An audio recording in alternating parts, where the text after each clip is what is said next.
差很大哦。铁湾其实是这里最快啊，但是后来没办法，就从宜兰河道左转拓宽，左转拓宽完之后，住在后面的居民其实反而更担心，为什么？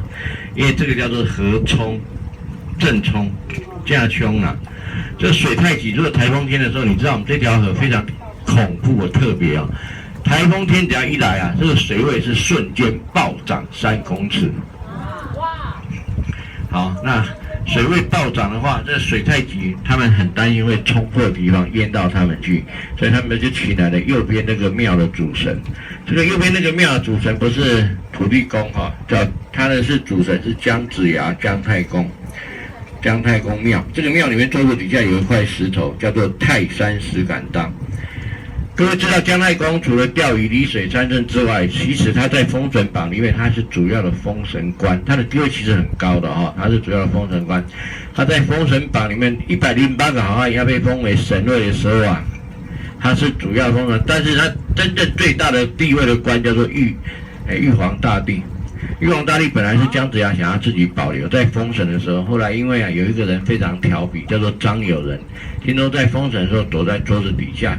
那因为这些众神在封神的时候对这个神位最高的玉皇大帝非常好奇，就问姜子牙，就说：“请问一下姜太公，这个地位这么高，论功行赏，谁可以得到这个玉皇大帝的位置？”他本来自己想保留，又不好意思直接说，又想：“各位不用紧张，自然有人，自然有人。”就是张友仁啊。闲没事，只听到后面2个友人2个字，以为是在讲他，马上跳出来谢恩，感谢姜太公封他玉皇大帝，就把玉皇大帝位置拿走了。姜子牙就这样没有封，他自己就搬了一块石头自封泰山石敢当，他就没有再封神位，他就游走神界，有时候当门神，有时候当梁神哦。好了，刚刚问你们这个问题，你们现在发现了没有？它有一个很特别的地方，特别在哪里？前面的那个门啊，不是，跟门造型啊，跟上面龙大小没有关系哈。我现在直接告诉你哈，你刚刚讲的答案不对哈，它的位置，它盖的位置很特别，它盖在哪里？好，有几个特色哦。第一个，它盖在转角的地方；第二，它盖在河边啊。其实第三个才是重点，它盖在堤防里面。你们知道堤防里面不能盖房子吗？为什么？我刚刚不是讲吗？会淹水。堤防是防洪的，我们这边遇到台风天，水位瞬间暴涨3公尺，那个庙每年都被淹掉一半。明明知道会淹水，怎么可以把庙盖在堤防里面？这反而是变成是它的重点。